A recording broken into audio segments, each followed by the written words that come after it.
আজকে তোমাদের সাথে ভেন্ডির একটা রেসিপি শেয়ার করব। এই রেসিপিটা আমি একদিন ইউটিউব স্ক্রোল করতে করতে একটা চ্যানেলে দেখেছিলাম। আমার দেখে বেশ ভালো লেগেছিল। ভেন্ডি আমি খুব একটা পছন্দ করি না, তাই ভাবলাম যে এরকমভাবে একবার বানিয়ে দেখি। আর বানিয়ে দেখার পর দেখলাম যে খেতে সত্যিই খুব ভালো হয়। তাই নিজের মতো করে ইম্প্রোভাইজ করে বানিয়ে ফেললাম ভেন্ডির এই রেসিপিটা। খেতে দুর্দান্ত হয়েছে, তাই ভাবলাম যে রেসিপিটা তোমাদের সাথেও শেয়ার করে রাখি, হয়তো তোমাদেরও ভালো লাগতে পারে। চলো ঝটপট রেসিপিটা দেখে নিই। প্রথমে সর্ষের তেল গরম করে ভালো করে ধুয়ে কেটে রাখা ভেন্ডিগুলো দিয়ে এটাকে ভেজে নেব ততক্ষণ পর্যন্ত যতক্ষণ না এটা ভালোভাবে সেদ্ধ হয়ে যায়। একটু ঢাকা দিয়ে দিয়ে ভাজবো যাতে তাড়াতাড়ি সেদ্ধ হয়ে যায়।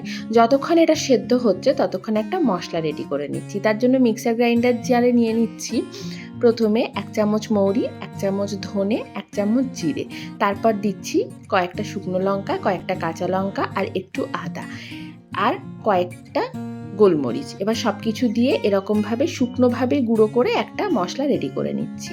এই মশলাটা দিয়েই আমাদের পুরো ভেন্ডিটা রান্না হবে। এদিকে ভেন্ডিগুলো যেগুলো ভাজতে দিয়েছিলাম সেগুলো মোটামুটি ভাজা হয়ে এসছে। যখন এটা ভাজা হয়ে যাবে তখন এটাকে তুলে একটা অন্য পাত্রে শিফট করে দেব। তারপর ওই কড়াইয়ের মধ্যেই নিয়ে নিচ্ছি আরও খানিকটা সর্ষের তেল, আরও 1 টেবিল চামচের মতো। তারপর রেডি করে রাখা মশলাটা দিয়ে ভালো করে প্রথমে একটু নাড়াচাড়া করে নেব। তারপর দিয়ে দিচ্ছি একটা মিডিয়াম সাইজের টমেটো গ্রেট করে রেখেছিলাম সেটা, আর দিয়ে দিচ্ছি স্বাদ মতো নুন, সামান্য একটু হলুদ।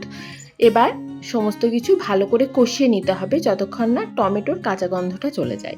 একটু লো ফ্লেমে কষাতে হবে, জল দেব না, জল ছাড়াই কষাবো। ভালোভাবে এটা কষানো যখন হয়ে যাবে তখন ভেজে রাখা ভেন্ডিগুলো এর মধ্যে দিয়ে দিতে হবে। তারপর ভেন্ডিগুলো মশলার সাথে ভালো করে নাড়িয়ে চাড়িয়ে নিয়ে এটাকেও বেশ খানিকক্ষণ একটু ফ্রাই করে নিতে হবে। যখন এটা একদম ভাজা ভাজা হয়ে যাবে একদম শেষে অ্যাড করছি 1 চামচের মতো চিনি আর একটু চাট মশলা। চাট মশলা এটাতে বেশ একটা চটপটা টেস্ট দেয়, তাই চাট মশলাটা অ্যাড করলে ভালো লাগবে। সমস্ত কিছু ভালো করে মিশিয়ে নিলেই আমাদের আজকের ভেন্ডি একদম রেডি।